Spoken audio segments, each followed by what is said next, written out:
I'm Kaitlin Gehlhaus reporting for ABC6 News, and we're on a scene right now in Fall River on Oliver Street. Behind me is the Gabriel House.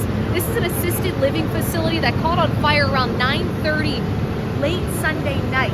It's now the early hours of Monday. We did just hear from the fire chief, who tells us there have been multiple deaths and injuries from this fire. Now, a lot of the information is not clear. We don't know any numbers right now, but we'll be getting you that information. As you can see, these balconies on the outside of the assisted living facility, the fire chief and firefighters described the scene when they arrived, that there were residents who were calling for help and trying to escape the facility. There were flames at the entrance of this building. More information to come. John and Tiffany, it has been an absolutely sad day here for folks at the Skating Club of Boston. Staff members, club members, we've seen a lot of people pouring in, bringing in flowers, sharing hugs and condolences with one another.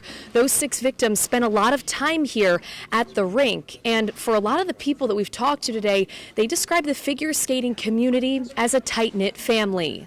Police say this is an isolated incident. There is no threat to the community. They also mentioned the Arruda family purchased that home on Cheyenne Trail in 2019, and police had never responded to that home until last Friday. We're here on Westminster Street in Providence, where we have an active investigation behind us for a reported homicide here this morning. I want to give you a live look at what we're seeing. Crime scene tape is still set up, as well as officers still here as they conduct this investigation. Now, the Providence police chief tells me police received a well-being check tip this morning to come to this area. RISD students are continuing here outside of the Washington Place building in support of Palestine.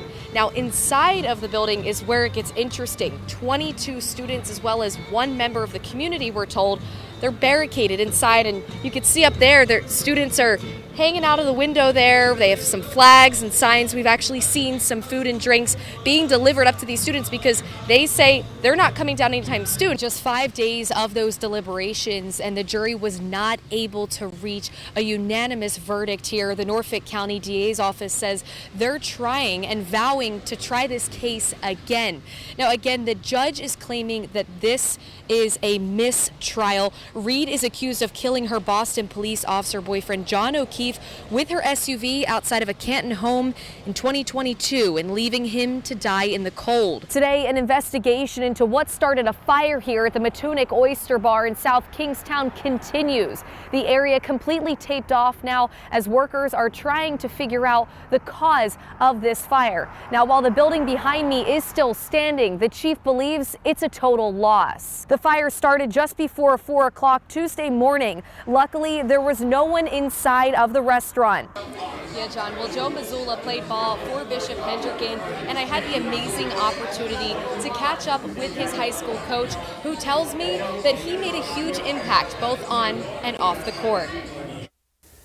I would say character, determination, grit, toughness, intelligence.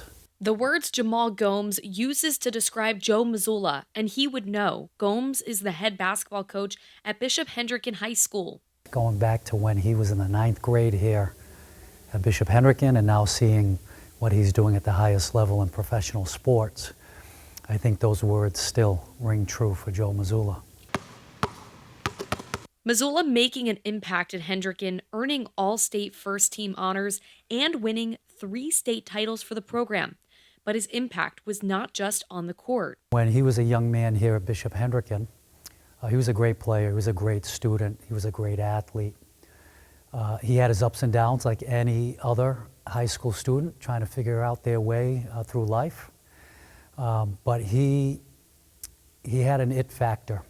To this day, Gomes tells me he and Mazzulla communicate regularly. In fact, the day Mazzulla was named head coach of the Boston Celtics, one of his first calls was to Gomes, and he asked him to stop by his first practice as the C's head coach. That was a very proud moment. I put it up there with getting married to my wife, having my 2 daughters, and then watching Joe Mazzulla on his first day as a head coach with the Boston Celtics. I remember driving home that day from Boston, almost in tears of how proud I was of him.